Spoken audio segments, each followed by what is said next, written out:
présente, je suis Marine Kroll, responsable RH de la société Quantmetry, qui est un cabinet de conseil pure player en data science et en big data. Donc aujourd'hui, pendant cette table ronde, nous allons parler de big data. Moi, j'imagine que je ne vous apprends rien, mais plus spécifiquement du big data dans le domaine des ressources humaines. Et la question que nous allons nous poser aujourd'hui est: est-ce que les RH analytics seraient les nouveaux oracles des DRH? Pour répondre à cette question, nous avons la chance d'avoir avec nous aujourd'hui deux intervenants autour de cette table ronde. Je vous propose de peut-être vous présenter. Alors bonjour, je me suis Johan Russo, je suis le fondateur de Praditus. Praditus, ça veut dire vous êtes doué. On a trouvé que c'était un ADN intéressant.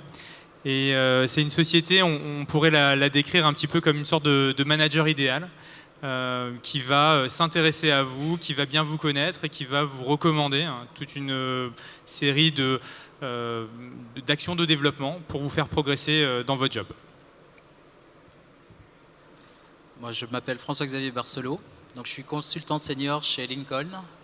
Lincoln, c'est une société de conseil en ingénierie informatique et en data science. Donc on existe depuis à peu près 25 années et on se développe de tout doucement pour aller sur de nouvelles technologies, pour aller de plus en plus en mode agile, pour aller de plus en plus sur du deep learning, etc. Et on intervient sur tous les secteurs d'activité et principalement en France. Merci à tous les deux d'être avec nous aujourd'hui en tout cas. Et j'ai envie de commencer cette table ronde en vous posant une question à vous, Johan. Le marketing par exemple utilise depuis très très longtemps en fait, les analytics. Alors pourquoi les ressources humaines s'y mettent-elles seulement depuis quelques temps? Alors c'est une question intéressante puisque on peut imaginer qu'avec l'approche big data, l'approche donc toutes ces nouvelles technologies, est-ce que vraiment les RH s'intéressent aux data de manière récente? Pour avoir travaillé dans des entreprises françaises mais aussi américaines, il faut savoir que l'approche data n'est pas particulièrement nouvelle au niveau RH. Il y a toujours eu des data au niveau RH et dans les grands groupes. Moi je me rappelle, j'ai travaillé pour une grande entreprise américaine où on avait déjà collecté un grand nombre de données sur les collaborateurs, on avait des benchmarks très importants. Ce qui va être intéressant et qui, je pense, alimentera nos échanges, c'est l'utilisation de ces données. C'est-à-dire que jusqu'à présent, on a utilisé énormément les données pour, on va dire, le contrôle. Donc à quoi ont servi les données jusqu'à présent? À contrôler l'absentéisme, à contrôler et à prévoir l'absentéisme, à prévoir le churn, à prévoir le turnover, est-ce qu'une personne va bientôt partir? Donc on était vraiment dans des notions de contrôle des salariés. Ce qui est intéressant maintenant, c'est qu'on va s'intéresser à l'employabilité. On va avoir une dimension beaucoup plus bienveillante, centrée sur la personne et de se dire maintenant comment cette personne peut s'épanouir dans son job aujourd'hui, dans son job demain. Et c'est ça vraiment qui change complètement. Okay. Et François-Xavier, est-ce que vous pensez qu'il y a une vraie nécessité aujourd'hui pour les directions RH d'avoir, comme d'autres directions opérationnelles, une vraie vision data-driven? On est quand même dans... Alors les ressources humaines, c'est quand même le premier actif d'une entreprise. On intervient dans un monde qui est sans cesse en évolution. Il y a des cycles de plus en plus courts, des cycles techniques. On demande de plus en plus aux salariés d'être impliqués, d'avoir un engagement. Et donc on ne peut pas les considérer uniquement comme un matricule et gérer la paye. Il faut qu'on puisse créer des histoires, des liens. Donc s'intéresser un peu plus à lui. Donc c'est là où je te rejoins. On a besoin de les connaître un peu plus. Donc dépasser le cadre des RH classiques et d'aller sur la création d'adhérence. Donc il faut qu'on collecte d'autres données.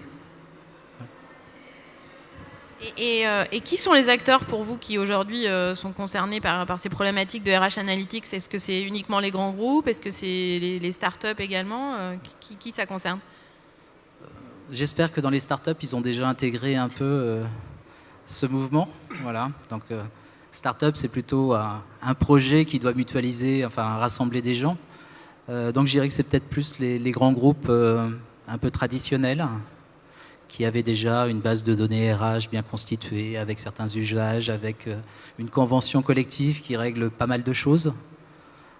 Voilà. Donc, en tout cas, notre cœur de cible, c'est plutôt effectivement des groupes qui ont envie de se refonder leur RH pour aller rester des grands groupes. Nous, alors évidemment, je pense qu'il y a une appétence beaucoup plus forte pour les grands groupes d'aller travailler ces sujets data au niveau RH. Ce qui va quand même être intéressant, c'est qu'on ne peut pas déconnecter l'accompagnement et le fait de rendre humain les recommandations qui ont été proposées par les data. C'est-à-dire que nous, on a amené beaucoup d'études dans des conditions assez normées sur la perception d'un utilisateur d'une recommandation qui a été faite uniquement de manière 100% digitale et d'une recommandation qui a été portée et accompagnée par une personne de l'entreprise ou un accompagnant externe. Et on voit quand même que la perception, c'est-à-dire le fait d'accepter la recommandation de l'algorithme, change du tout au tout si il y a quand même un accompagnement. Donc aujourd'hui, on ne peut pas traiter les salariés, les collaborateurs, les collaboratrices de la même manière qu'on traite une appétence à acheter la robe de telle couleur ou le jean de telle couleur. Ça ne marche pas pareil. En fait, c'est un cas très particulier, hein, l'humain. Les recommandations et la pertinence des recommandations, je pense, sont de plus en plus intéressantes, mais on ne peut pas le déconnecter du fait que la personne qui reçoit ces recommandations doit quand même en fait être accompagnée pour comprendre et accepter les recommandations audacieuses qui pourraient lui être faites. Ok, et donc Yoann, puisque vous parliez aussi de la gestion de l'humain, est-ce que c'est finalement pas difficile de trouver des algorithmes, de trouver des modèles?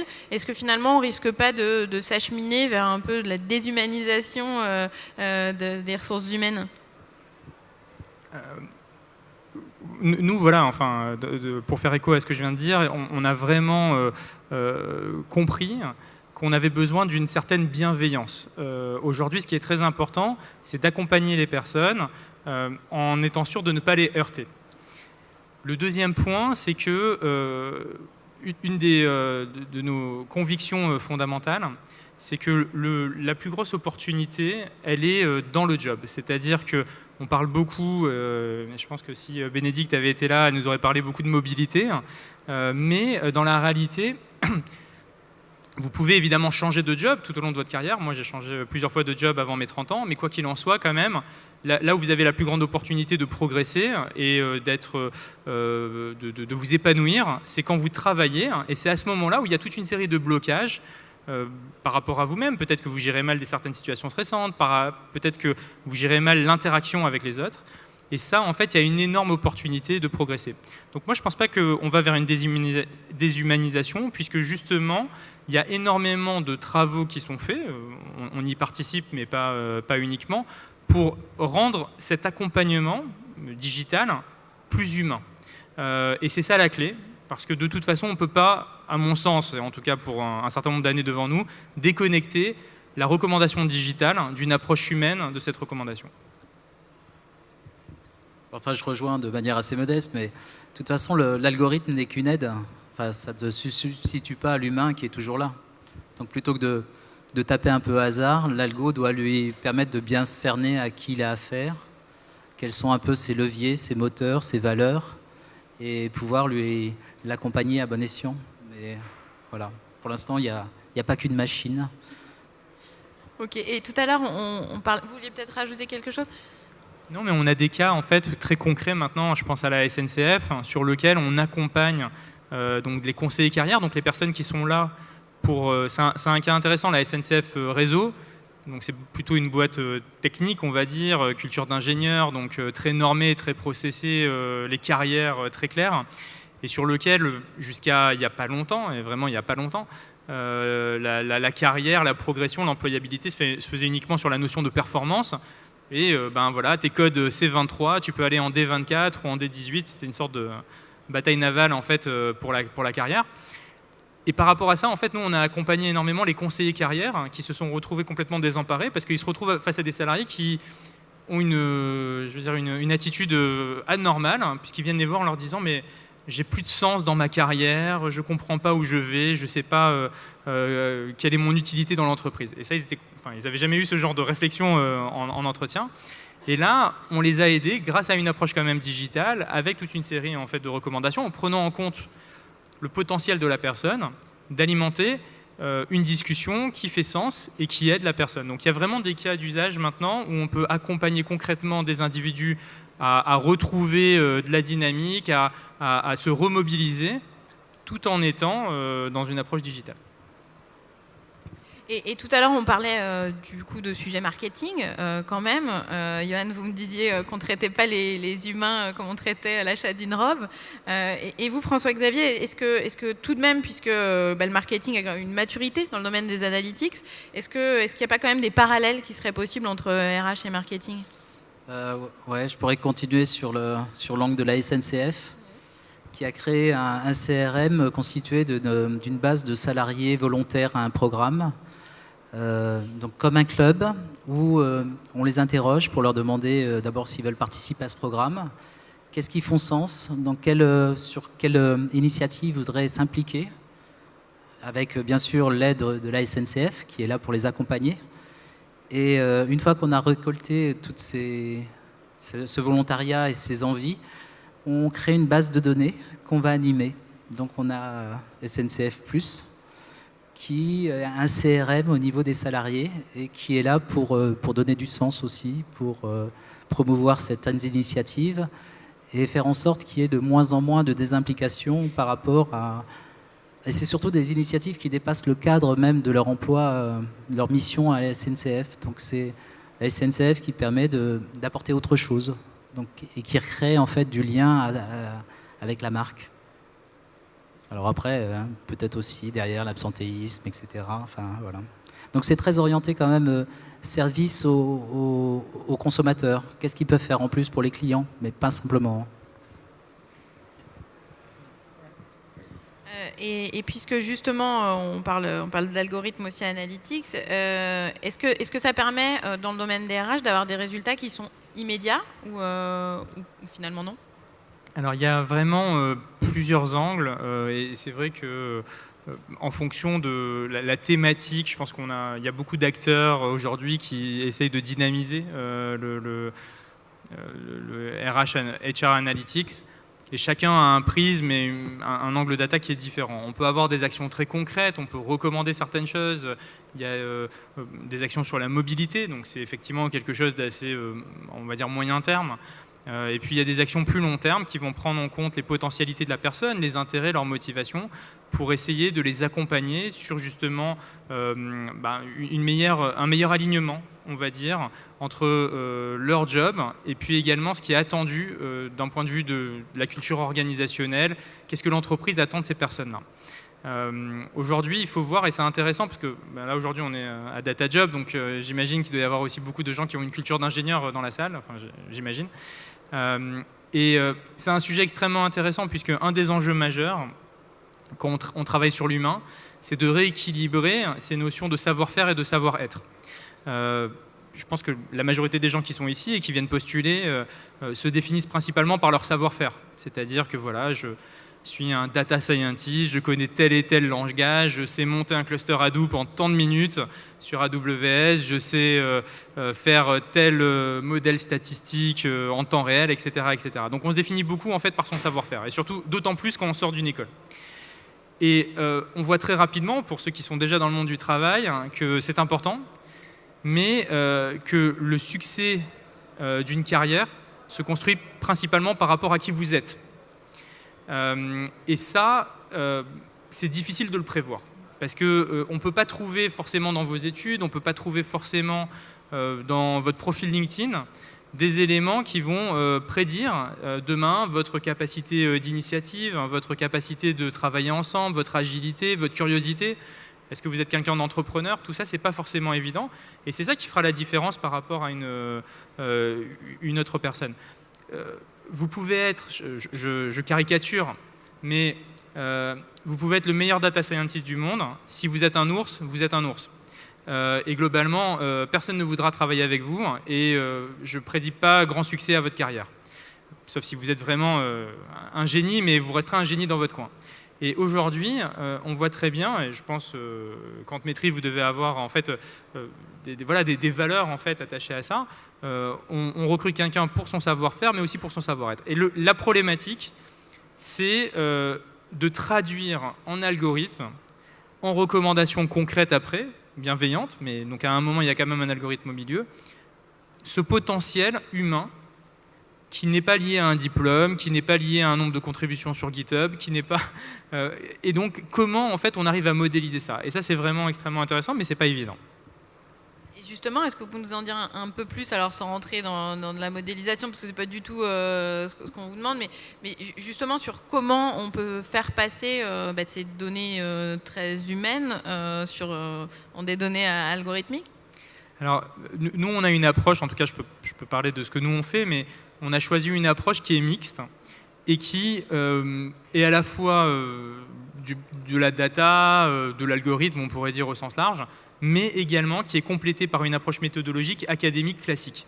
C'est-à-dire que dans notre approche, on n'est pas 100% data-driven, sur lequel on dirait l'algorithme apprend de lui-même. On a aussi consolidé avec un substrat qui est de psychologie et de management. Donc on a quand même un référentiel derrière qui nous permet de modéliser un certain nombre de choses. Peut-être que demain, après-demain, enfin peut-être dans quelques années, on sera capable de s'en passer, mais aujourd'hui on a quand même des modèles théoriques très puissants en termes de théorie de management et de psychologie qui nous permettent de lancer la machine et d'avoir des recommandations après qui, sur la base de ce qu'elle observe, va faire des recommandations intéressantes. À partir de là, ce qu'on va regarder, c'est la complexité de la personne. Parce qu'effectivement, si on regardait toutes les personnes qui sont dans la salle, il n'y a pas une personne qui est la même que son voisin. On a au moins tous quelque chose de différent. Évidemment, des classiques, la personnalité, la motivation, on n'est pas tous au même moment de sa vie, on n'a pas tous les mêmes intérêts, voilà. Mais aussi des choses... par exemple, l'intelligence émotionnelle, on ne se connecte pas tous de la même manière, on n'apprend pas tous de la même manière.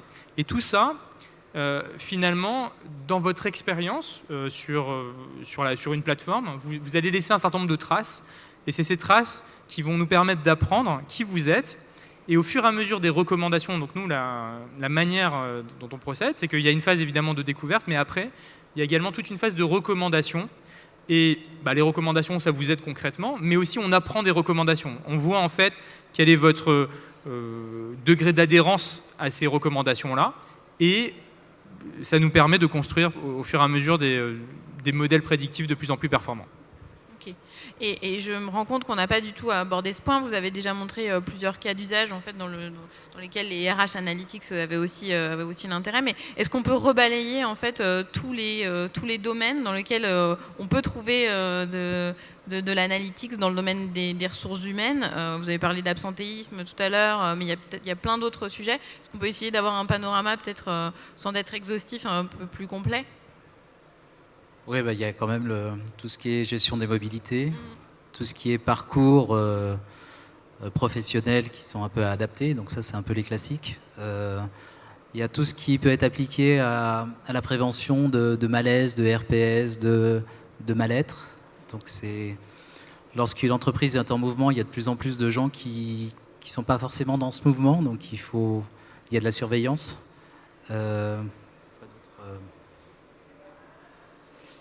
Dans le recrutement, par exemple le sourcing, oui, c'est une base très importante. Ouais.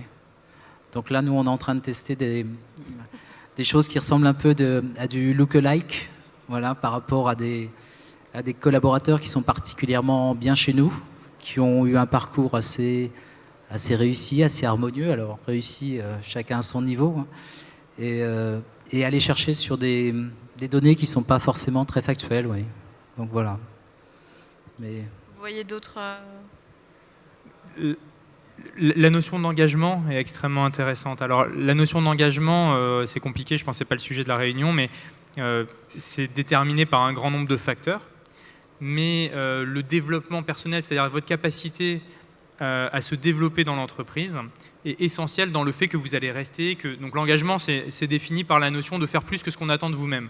Donc on attend quelque chose de vous, et si vous êtes engagé, on va dire, et ce qui va permettre aussi de rapprocher l'engagement par rapport à des métriques de performance financière, enfin de performance économique, c'est le fait que, à un moment, le salarié va être tellement engagé dans l'entreprise qu'il va faire plus que ce qu'on attend de lui, et à ce moment-là, en fait, il y a un bénéfice concret du fait d'investir sur ses collaborateurs et ses collaboratrices.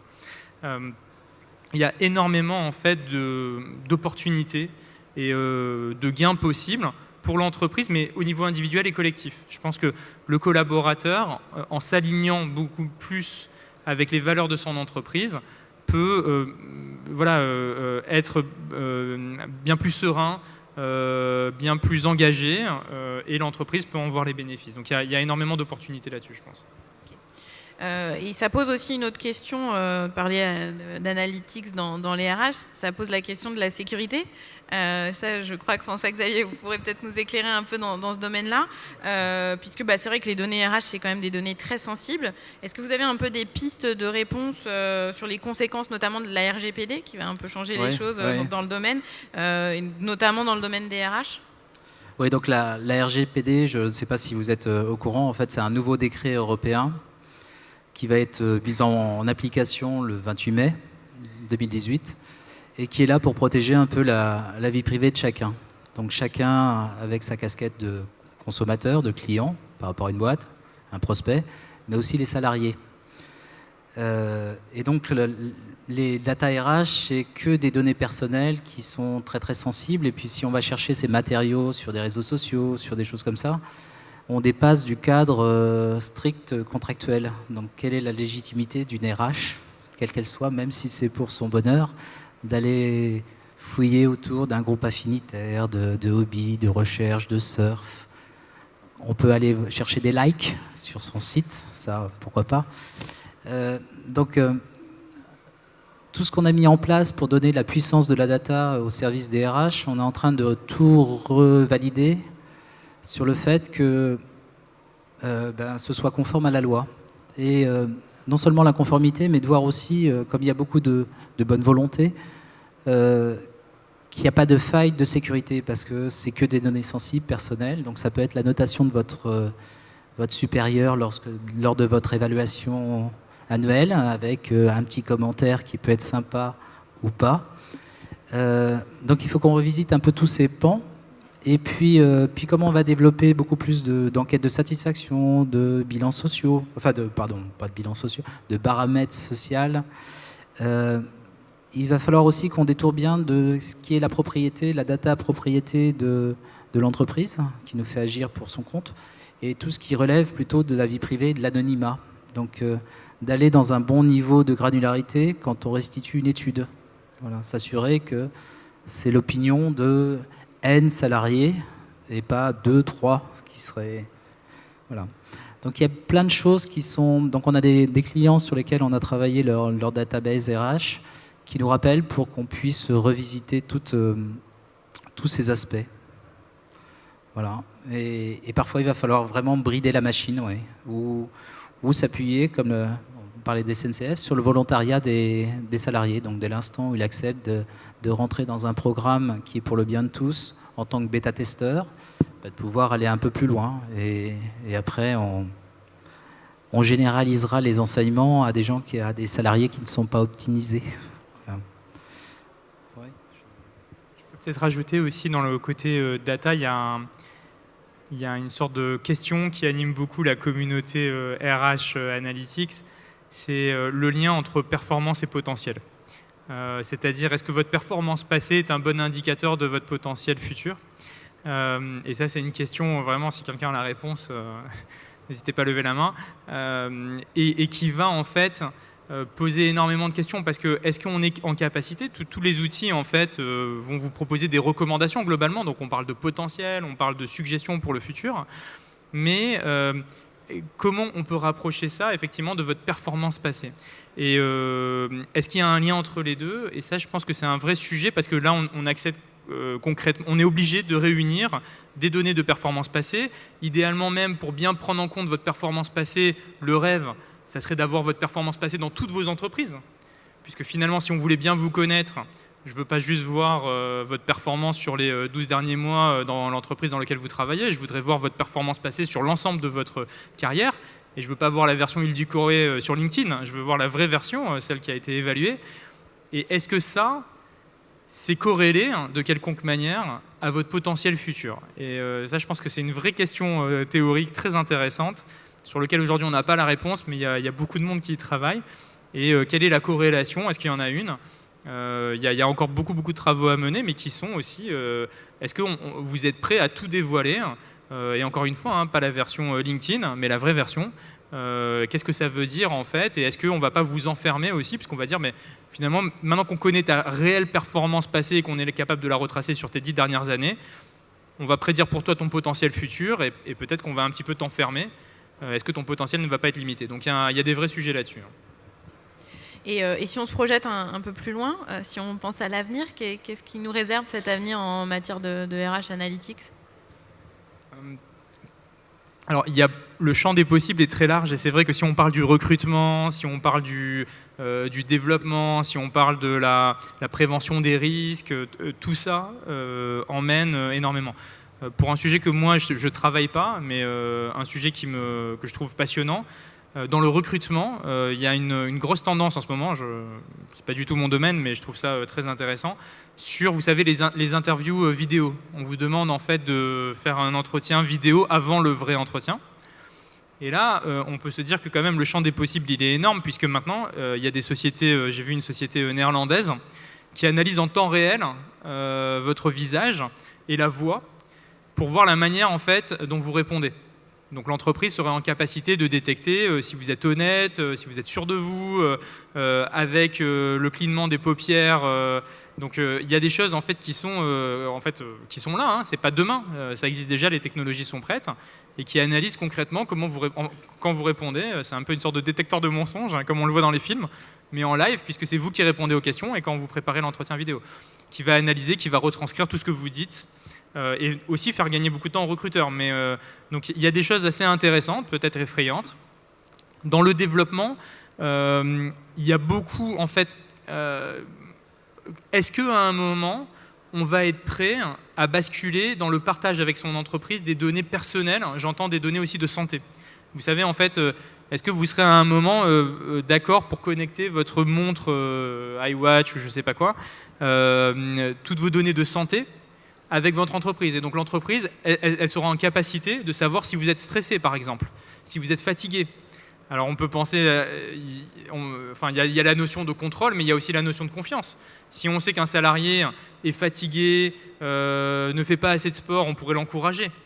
Après, et donc finalement participer à son bien-être. Mais on pourrait aussi se dire, si on sait qu'il est fatigué, peut-être qu'on voudrait s'en séparer. Donc, est-ce que demain, est-ce qu'on sera prêt à partager des données de santé avec son entreprise? Puisque en fait, elles sont déjà mesurées. On est déjà dans le Quantified Self. Donc on a tous une application quand on va courir. Et donc, est-ce que ces données-là seront partagées demain avec l'entreprise? Donc vous voyez qu'il y a, demain nous réserve beaucoup de surprises. Il y a beaucoup de questions et à mon avis, il va se passer pas mal de choses. Oui. Bah là, tu m'as fait flipper là. Donc moi je suis très donc le respect de la vie privée.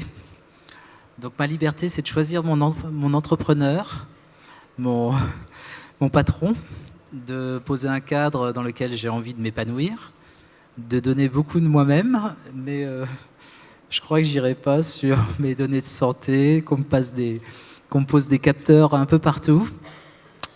Moi, j'étais plus moi, j'aime bien tout ce qui se passe sur les sites de rencontres, où on donne des profils et puis on agrémente ces profils pour que derrière, entre un homme, une femme, enfin peu importe, ou deux êtres en tout cas, ça se passe plutôt bien. Et je trouve qu'on peut aller un peu plus loin entre un employeur et ses salariés. Donc en dépassant certains critères, effectivement, en allant sur des valeurs, mais des valeurs qu'on pourrait un peu éprouver. Voilà, est-ce que c'est un séminaire où on va tous ensemble, un peu comme quand on est étudiant, où il y a un séminaire d'intégration. Non pas pour dire est-ce que je le prends ou est-ce que je ne le prends pas, mais il y a certaines entreprises où il y a plein de fonctions. Il y a du run, il faut des gens du rang qui vont travailler de manière un peu répétitive sur des trucs qui ont été éclairés par d'autres. Et puis il y a effectivement des entrepreneurs qui vont un peu plus éclairer. Donc si on a des gens qui, je vais reprendre ton expression, qui en termes de compétences, de savoir-faire, ont l'air équivalents, moi ça me plairait bien d'aller vers capter un peu des données un peu plus différentes pour pouvoir adapter à un environnement. Ça me plaît bien, ouais. Et parce qu'en fait, c'est effectivement, c'est un peu cynique, mais c'est du gagnant-gagnant, et plus les salariés sont bien, plus l'expérience vécue par nos salariés, et c'est là aussi le parallèle avec le marketing, c'est Est-ce qu'il peut y avoir une bonne expérience client si l'expérience de nos salariés, de collaborateurs est délétère et il y a un mal-vivre? Ça, je ne pense pas. Donc voilà, donc aller vers plus de bien-être et plus de respect par rapport à ce qu'on sait être, ce qu'on a envie d'être d'ailleurs. Oui, après tout ce qui est capteur, détecteur, etc. Je pense que comme on avait des tests de logique, comment t'appelais ça, de cognitive, où on était obligé d'y aller même si on n'avait pas envie. Il y aura ce genre de choses, mais bon, après on a toujours la liberté de dire bah non, moi j'ai pas envie d'aller jusque là, quoi. Voilà. Donc oui, exploitons tout ce qui est disponible, mais quelque chose d'assez consenti, quoi. Bah écoutez, je crois qu'on a un peu de temps pour des questions. Est-ce que certains d'entre vous auraient une question à poser? Bonjour, vous avez parlé de savoir-faire et savoir-être. Et est-ce que vous pouvez donner quelques exemples comment effectivement on peut mesurer et modéliser ce savoir-être? Est-ce qu'il y a aujourd'hui des solutions? C'est pas évident à mon avis de le faire même pour les collaborateurs d'une entreprise et encore moins pour les gens qui sont en train d'être recrutés. Peut-être vous avez des avis, des aperçus sur ce sujet. Alors, c'est vrai que la différence entre par rapport à votre point, en fait, le point de départ, c'est exactement ça. C'est-à-dire que la différence entre un soft skills et un hard skills, il y en a beaucoup, mais il y en a un qui peut être mesuré, l'autre qui peut l'être beaucoup moins. Donc ces fameuses compétences transférables, ces fameux attributs personnels, il y a une notion de mesure, mais surtout à la différence déjà, pour poser un tout petit peu pas le débat, mais la question, le fait de se connecter, enfin par exemple, le fait d'être extraverti, le fait d'être ouvert aux autres, le fait d'être persévérant, le fait que quand quelqu'un ressent une émotion devant moi, je vais m'y connecter de différentes manières, il n'y a pas quelque chose qui est mieux que l'autre. C'est juste des styles en fait. Donc c'est ce qu'on va appeler les attributs personnels. Le deuxième point, donc dans le savoir-être, il y a une notion d'attributs personnels. Dans les attributs personnels, il n'y a pas un style qui est mieux que l'autre, a priori, on va dire. Quand même, ces attributs personnels, après, vont se traduire dans des compétences qu'on pourrait appeler comportementales ou des compétences transférables. Et là, il y a une notion de niveau. Parce que le fait de savoir gérer un collaborateur difficile, le fait de bien savoir gérer son temps, le fait d'avoir une pensée critique, le fait de savoir gérer des situations ambiguës, le fait de prendre des initiatives, etc., c'est concrètement des compétences sur lesquelles vous pouvez avoir plus ou moins un niveau. La modélisation se fait à deux niveaux. Alors, encore une fois, je pense qu'on arrivera peut-être à un moment, dans quelques années, où on sera complètement exempt, enfin, on pourra se détacher complètement des modèles théoriques.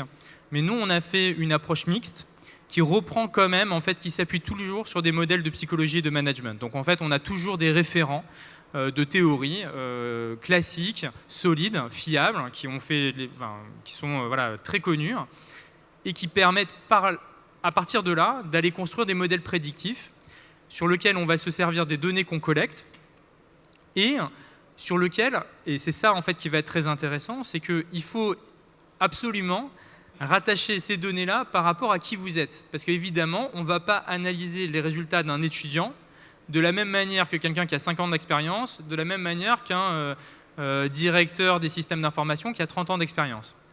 Par rapport à l'optimisme que vous pouvez avoir par rapport à votre carrière professionnelle, par rapport aux difficultés que vous avez rencontrées, par rapport à votre poste, par rapport au fait que vous êtes manager ou pas. Et donc tout ça doit être pris en compte, modélisé, pour derrière traduire le potentiel.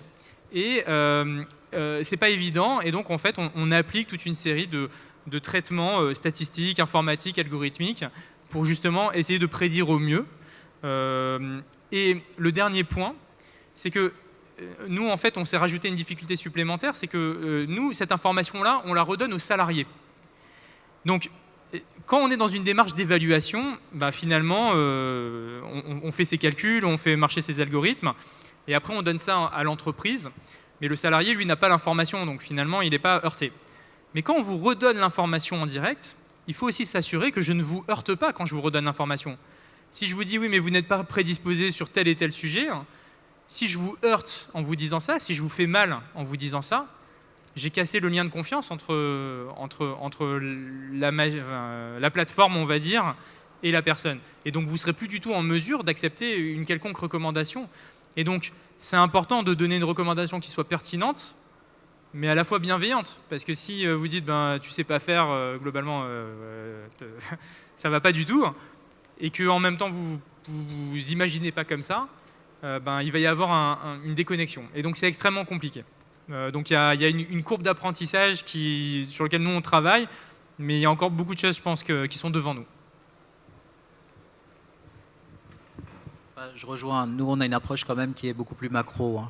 Là, c'est du travail, j'irai un peu de sur mesure, certainement qu'on applique à des profils.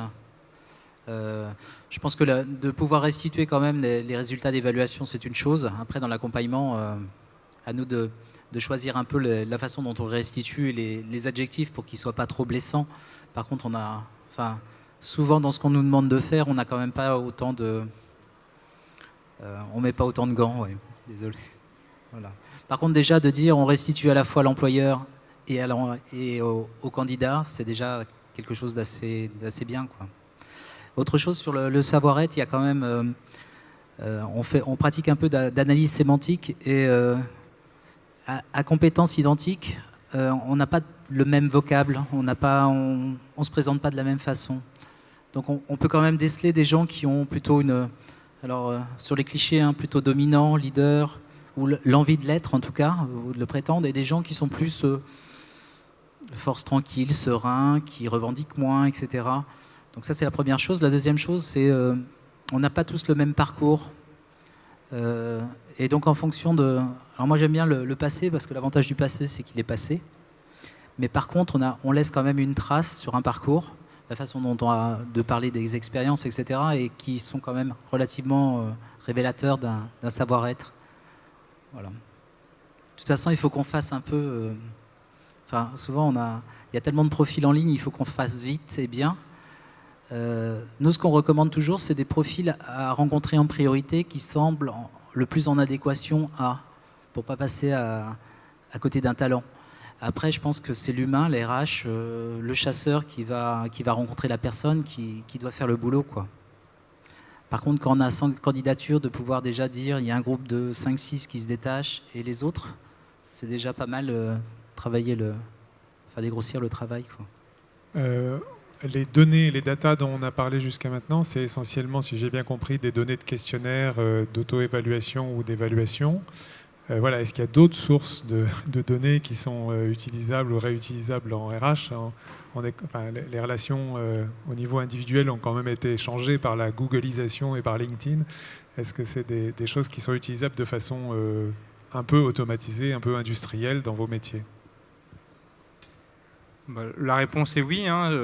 Après, en fonction des différents acteurs qui vont accompagner et la problématique et les cas d'usage, on va aller chercher les informations qui nous intéressent, mais on pourrait dire d'un point de vue RH, c'est ce que je vous disais, il va y avoir de l'auto-évaluation, il va y avoir ce qu'on appelle de l'hétéro-évaluation, c'est-à-dire ce que vous pensez de vous-même, c'est ce qu'on appelle l'auto-évaluation, ce que les autres pensent de vous-même, c'est l'hétéro-évaluation.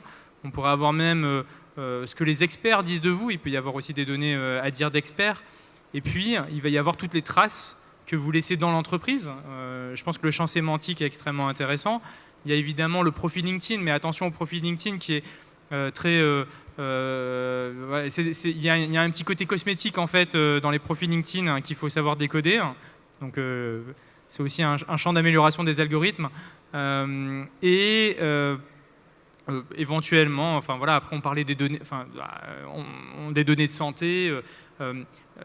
Moi, en fait, je vais pas citer, mais je connais concrètement une entreprise internationale qui utilise des données de santé des salariés dans une optique de bien-être, donc avec une vraie démarche bienveillante. Mais donc concrètement, je vais pas les citer, mais j'ai un cas concret de personnes. Il y a beaucoup d'entreprises aussi qui encouragent les salariés à faire du sport en entreprise, et ça c'est des données qui remontent, donc c'est-à-dire on sait qui, puisqu'en fait l'entreprise encourage les salariés à aller courir ensemble, etc. Mais tout se fait, les inscriptions, le nombre de kilomètres que vous parcourez, etc. sont enregistrés sur la plateforme. Donc derrière, ça peut être aussi des datas qui sont utilisées pour le fait de prédire votre engagement, votre motivation, votre santé, le fait que vous allez mieux gérer les situations stressantes parce que vous courez en même temps 20 km par semaine, etc. Donc il y a des données qui sont là et après il va falloir voir si on les met ensemble ou pas. Ouais, sur d'autres contenus qui circulent, il y a quand même le petit link. Il y a tous les posts, tout ce qui peut être la valeur ajoutée que crée un salarié, les déclarations qu'il peut faire, les parrainages. Enfin, il y a quand même aussi de la matière qui est exploitable et qui va dans le sens de l'engagement par rapport à l'entreprise. Ouais. Et ça fait du sens, oui. Donc, bonjour, moi j'ai une question rapide. Comment vous faites pour évaluer la pertinence de vos modèles pour savoir si en gros les données, enfin les insights que fournissent vos modèles sont vraiment les bons et que vous allez in fine sortir les bons profils, recommander les bons profils? Quelque part, je reviens sur l'exemple que je citais, c'est qu'on sélectionne des candidats, des profils. Voilà. Soit parmi les candidatures spontanées, soit des profils qu'on va chercher, et on rencontre ces candidats. Donc déjà, est-ce que par rapport à la personne qu'on pensait voir, est-ce que ça correspond, ou est-ce qu'effectivement c'était tellement aseptisé qu'on n'a pas été chercher les bonnes clés, ou il faut qu'on enrichisse avec de nouvelles variables? Est-ce que très clairement il faut qu'on aille chercher d'autres données, ou qu'on recale un peu le traitement qu'on avait des données disponibles? Ça, c'est la première chose. Et puis la deuxième étape, c'est qu'on finit par avoir les gens qu'on a choisis en période d'essai, enfin, et même salariés par la suite. Donc l'idée, c'est quand même de suivre un peu tout ça. Et donc ça veut dire que lorsqu'on développe un algorithme qui est utilisé par les RH, c'est pas la réalité d'un jour. Ça veut dire qu'on ne fait pas un coup. On l'utilise, on l'expérimente. Enfin, comme dans la modélisation pour le marketing ou pour d'autres directions opérationnelles. Et on recale ce modèle, on doit peut-être l'adapter parfois quand il y a plusieurs marques ou plusieurs bassins d'emploi en fonction du terreau local, parce qu'un seul modèle ne va pas être le même en fonction du secteur d'activité, de la région, enfin, etc. Et tout doucement, par itération, on doit avoir quelque chose qui doit rester qu'une aide. Ouais, moi, je ne crois pas en l'algo miracle. Ou alors peut-être l'exemple, et il faudra qu'on voit avec Euro Disney par exemple, où ils vont recruter des figurants pour 3 heures, pour 2 jours. Donc là, il faut que le modèle tourne et on accepte de dire celui qui est déguisé en Minnie, il fera l'affaire. Donc voilà. Où là, il faut effectivement qu'on soit sur la dématérialisation totale de l'engagement. Donc ça veut dire que même le contrat, même la signature, tout est dématérialisé. Et l'algo qui va aller chercher parmi les gens disponibles, ceux qui sont prêts à venir participer à la grande parade, là dans ce cas-là, oui. Mais je dirais que l'impact est quand même plus limité. Ouais. J'ai une question pour revenir brièvement sur les différents tests qui peuvent être proposés aux candidats en vue d'un recrutement. Ça m'a fait penser à ce principe en physique quantique qui est qu'on ne peut pas mesurer un système sans le perturber. Et selon moi, si on devait voir se développer ces tests à grande échelle jusqu'à ce que ça devienne quelque chose de systématique, alors je pense qu'un jour plus tard, on verrait se développer des services pour permettre à une personne de nettoyer automatiquement sa présence sur le net, de poster uniquement des choses qui rentrent bien dans les clous, et d'effacer toutes les choses controversées pour bien passer tous les tests. Qu'est-ce qui vous fait penser que ça ne sera pas l'étape suivante systématique? Je peux répéter si vous voulez. Hein. Peut-être sans micro parce qu'il y a un tel écho. D'accord. Ouais. Donc peut-être...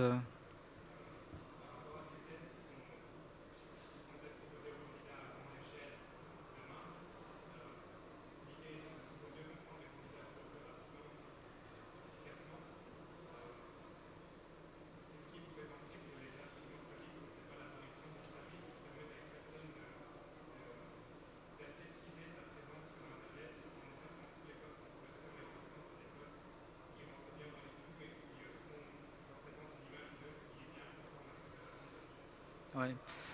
En fait, on fait déjà tous un peu ça, sauf qu'on ne contrôle pas tout. Donc ça, après, ce qu'on cherche, c'est des gens qui sont cohérents avec ce qu'ils sont, ce qu'ils campent.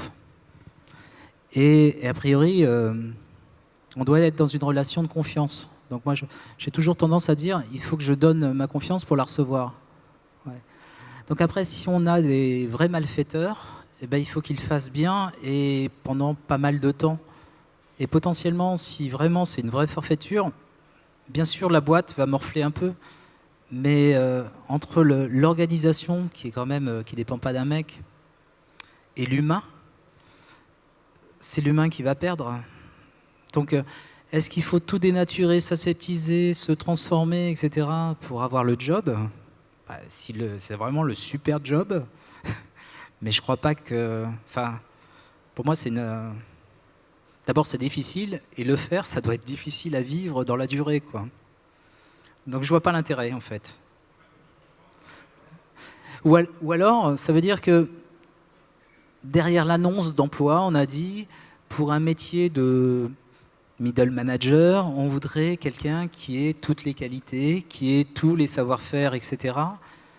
Et que dire, bon, le candidat s'est dit, bah, quitte à jouer, moi aussi je vais jouer dans ton sens. Je suis la panacée, je suis tout faire. Mais sinon, je vois pas le...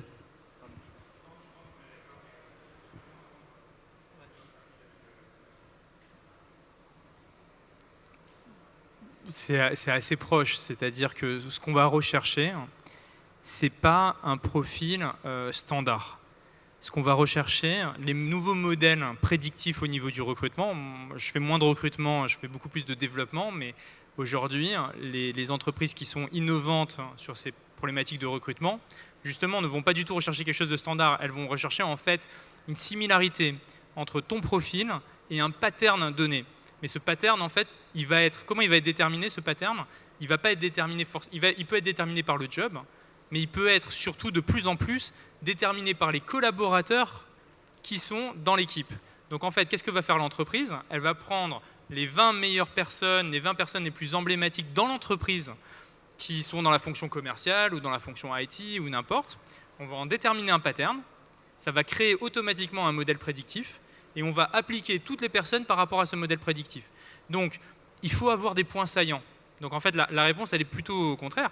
Et l'entreprise, quand tu vas aller travailler chez un Criteo, etc., ce qu'ils vont regarder, c'est que justement, tu as des points saillants qui vont être rapprochés et qui vont être alignés avec des patterns. Ça peut être approché de manière très humaine, comme de manière très algorithmique.